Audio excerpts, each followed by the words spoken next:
Welcome to the Daily Collegiate Football video for Week 3, Penn State versus Kent State this Saturday at noon. Possibly a little bit of a letdown game. Penn State just came off a loss to Alabama, a game they were looking forward to for 9 months.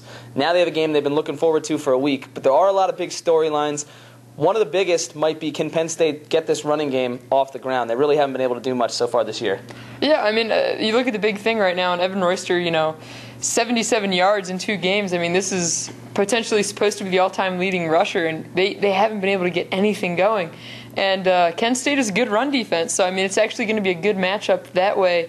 But we've seen a lot of the offensive line shifts, and looks like Johnny Troutman's going to be the starter now instead of Pennell. So they really have to see if they can get Royster going, or the grumblings for more carries for Silas Redd might continue. Yeah, and if Royster doesn't get going, Brendan, I mean, he has all these records he's looking forward to break. He's close to 3,000 yards. He's on the verge of becoming Penn State's all-time leading rusher. Would they consider maybe giving him fewer carries for Stephon Green and Silas Redd? I don't think so. I think there's a loyalty factor, obviously, with Royster. He's been here long. He's on the verge of breaking that rushing record, and he only needs 10 more yards to get 3,000 this weekend. So, 2 carries he'll break that. But I don't see Joe Paterno or the coaching staff really cutting back on his carries that much, just because of the loyalty factor. Mm-hmm. And if you look at the other big storyline is obviously Robert Bolden. I mean, how much are they going to air him out this week? The first 2 weeks, they've really been 3- and 5-step drops. He's thrown a couple deep balls, but what do you expect to see from him this week? Well, it's going to really be a test to see, how quick does he bounce back. Joe said at practice on Monday that Bolden was calm and collected and really didn't seem to be rattled by it. Kind of weird for a freshman, a little bit different. But, I mean, if he comes out and struggles, what happens if he throws a pick early? I mean, they said the quarterback competition is no longer open. But if something goes wrong, you have to wonder how he's going to come out and respond. Mm-hmm. Shifting to the other side of the ball, right now the defense has 2 problems, and that's tackling and creating takeaways. And for a defense, those are 2 things you really want to do, because that's pretty much what defense is about. And what exactly do they have to do now to fix that, and what have they been talking about this week? I think they have to get pressure on the quarterback and just conscientiously go for more strips, like Suke said earlier in the week.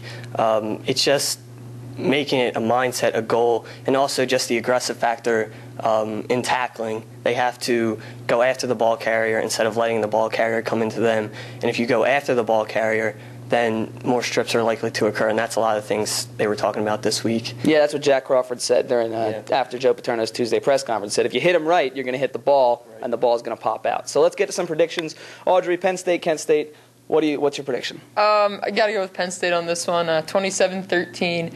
I think that, Kent State's run game is just almost non-existent.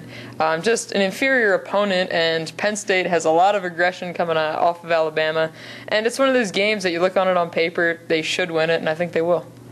I'm going 28-7. I think Bolden's going to bounce back, and I also think that the running game will have some sort of breakout this weekend. They can't keep them down for long. Obviously, the offensive line is a big question mark, but against Kent State, look for the run to get going a little bit more. Yeah, I'm going to agree with that. I say 23-6 Penn State, and I think the run game really gets going because Kent State's defense, they're very undersized. They like to stunt a lot. They like to do a lot of different things defensively.